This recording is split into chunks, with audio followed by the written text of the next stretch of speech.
When was the first time you did your stand-up? First time? Well, the first time, which I don't classify as necessarily the start of my career because I was just messing about. Because for about 2 years I went backpacking and just kind of did it in different countries like once every 3 months or something. But the first gig was 2002 at Geelong Performing Arts Centre. There you go. How'd it go? For Raw Comedy. Very badly, Jonesy. Oh, boy. Oh, boy. Can you talk us through it, or What is it a just stinker. a bit of PTSD?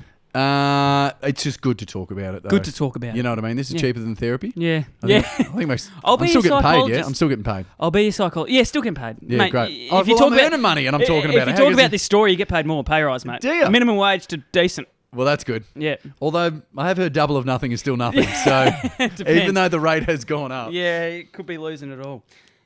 Mate, it was very bad because I hadn't really been on a stage before. So I was not used to the lights, not used to the microphone, not used to all of that stuff. And then not really anticipating that you've got, at the time it was 300 people or something, just hanging off your every word. And I was not ready for that. Did you crumble, or would you say... Crumbled a bit. I had a bit of a pause. I got up. They say that Buddhist monks spend decades trying to have complete harmony in their brain where there's not a thought running through it.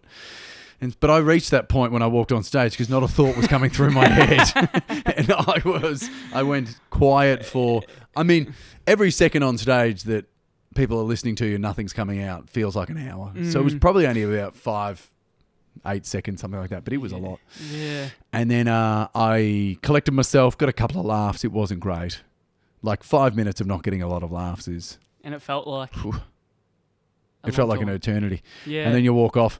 And it's funny when you do something like that, I found out too, it's like you've got some terminal disease that if anyone looks at you or touches you, they'll catch it as well. And then my mates were just looking away and like... Oh, who is this bloke? What is going on? But then if you can get through all of that, probably it'd be the same stats as what Tommy was explaining with the podcast. I reckon 99% of people do not go on with it. Yeah. And then I reckon 1% of people push past probably the 10 gigs. So, big man, you're in the top 1%. Thank you, mate. That's what I was angling for, to be honest. Yeah, he was waiting for me to say it. I just wanted a compliment You're from welcome. you. I just wanted to hear it. Yeah, no worries. You got it there. Thank you, mate. I did corner you, but yeah, still, it was good.